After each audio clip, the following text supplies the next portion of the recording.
সাবেক প্রধানমন্ত্রী BNP chairperson Begum Khaleda জিয়ার মৃত্যু ঘিরে শোকাবহ পরিবেশের মাঝেই রাজনৈতিক অঙ্গনে নতুন বার্তা।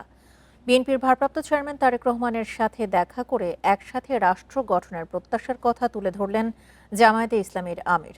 বিশ্লেষকরা বলছেন, যুগপৎ আন্দোলনে দীর্ঘদিনের সহযোগী দুই দলের শীর্ষ নেতার বৈঠক ঘিরে রাজনীতিতে অনৈক্য কেটে দেখা দিচ্ছে ঐক্যের সম্ভাবনা। এ নিয়ে আলোচনা করতে রাজধানীর ধানমন্ডি থেকে আমাদের সঙ্গে যোগ দিচ্ছেন সাবেক কূটনীতিক রাশেদ আহমেদ চৌধুরী। জনাব রাশেদ আহমেদ চৌধুরী, আপনাকে স্বাগত জানাচ্ছি ইন্ডিপেন্ডেন্ট সংবাদে। শুরুতেই জানতে চাই যে বিশ্লেষকরা বলছেন, নিজেদের স্বার্থেই তারেক রহমানের নেতৃত্বাধীন বিএনপির ওপর আস্থা রাখতে চায় দিল্লি এবং খালেদা জিয়ার প্রতি শ্রদ্ধা জানাতে এসে সেই বার্তাই কিন্তু দিচ্ছে। আপনার এই বিষয়ে পর্যবেক্ষণ কি?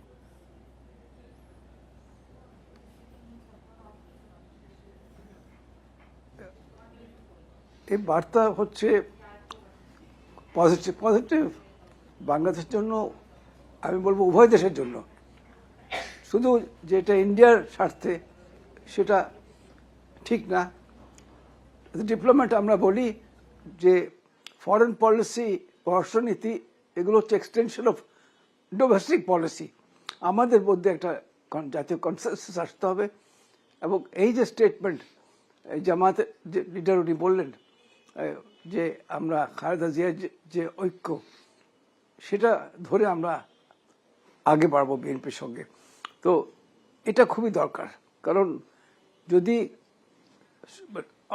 মেজর পলিটিক্যাল পার্টির মধ্যে ওদের নিজের পয়েন্ট আছে, বিএনপি নিজের 31 পয়েন্ট আছে, এগুলো থাকবে।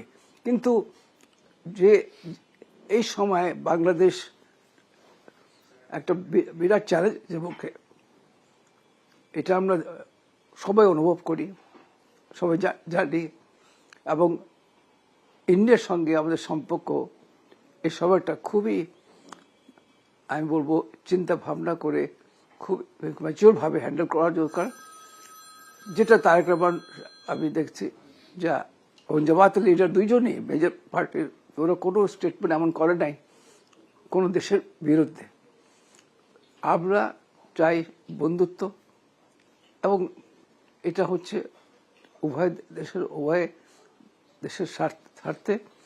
এবং প্রেসিডেন্ট জিয়াউর রহমান সার্ক করেছিলেন, এবং এই সার্ক এখন আমাদের আশা যে তারেক রহমান উনি যদি ইলেকশনে যদি বিএনপি ক্ষমতা আসে, তাহলে উনি এই সার্কটাকে সামনে বাড়িয়ে নিয়ে যান। সাউথ এশিয়ান কোঅপারেশন, সব দেশের সঙ্গে একসঙ্গে বিশ্বে একটা ইমার্জেন্সি সাবমিট করা দরকার উনি যদি ক্ষমতা আসেন।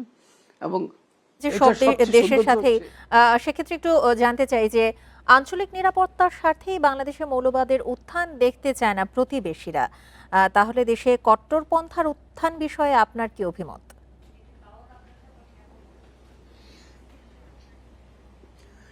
আমার অভিমত হচ্ছে যে যে উত্থান কথা বলছে ইন্ডিয়া, ভারত, তো প্রথমে এটা হচ্ছে যে ইন্ডিয়াতে হিন্দুত্ববাদী যেভাবে উঠেছে মাথা চড়ায় প্রধানমন্ত্রী মোদীর সময়, এবং মুসলমানদের উপরে যেভাবে জুলুম এবং জেনোসাইড, তো এটা অন্যরা যেন বন্ধ করেন।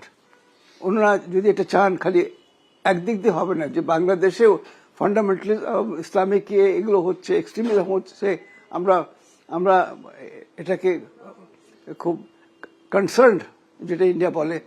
তা আমরা বলবো যে তোমরা ওটা বন্ধ করো, তোমাদের হিন্দুত্ববাদী, তোমরা হচ্ছে সেকুলার ডেমোক্রেসি।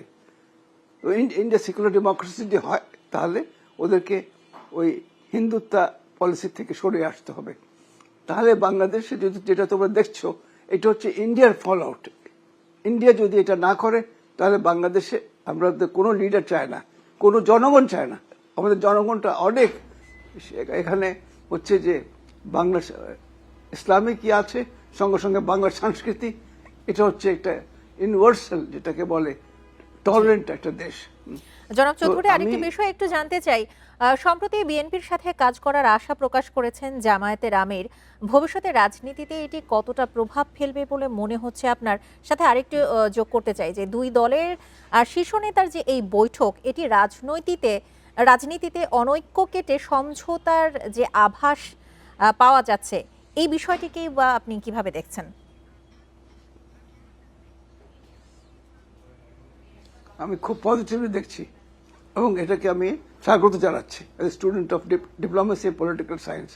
কারণ দেশে যদি এইভাবে এই চ্যালেঞ্জিং সময়, এই ক্রিটিক্যাল সময় যদি দুইটা মেজর পার্টি এই স্টেটমেন্টে একটা জিনিস যদি ওরা বসতে পারে, আমরা সবসময় বলে আসছি আপনারা বসুন, এক কাপ চা খান, মানে কিন্তু আমাদের যে যে আমরা রাজনীতি দেখে আসছি যে সরকারে থাকলে আমি দেশকে ভালোবাসি আর যে অপোজিশন আছে সে হলো দেশের শত্রু।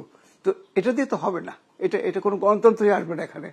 এখন এইটা কিন্তু আমি বলবো যে খুবই রিফ্রেশিং চেঞ্জ এটা, যেটা স্টেটমেন্টটা বিএনপি সাইড থেকেও এবং জামাতের যে স্টেটমেন্টটা ওনার যাওয়া, জামাতের লিডারের ওখানে, আর উনি যেভাবে ইয়ে করছেন, এটা আমার মনে হয় এটা ডিপ্লোমেসির জন্য, বাংলাদেশের ডিলিং ইন্ডিয়ার সঙ্গে ডিল করার জন্য খুবই হাতটা শক্ত করবে আবার নেগোসিয়েশনের জন্য। অবশ্যই জনাব রাশেদ আহমেদ চৌধুরী, আপনাকে অসংখ্য ধন্যবাদ আমাদেরকে সময় দেওয়ার জন্য।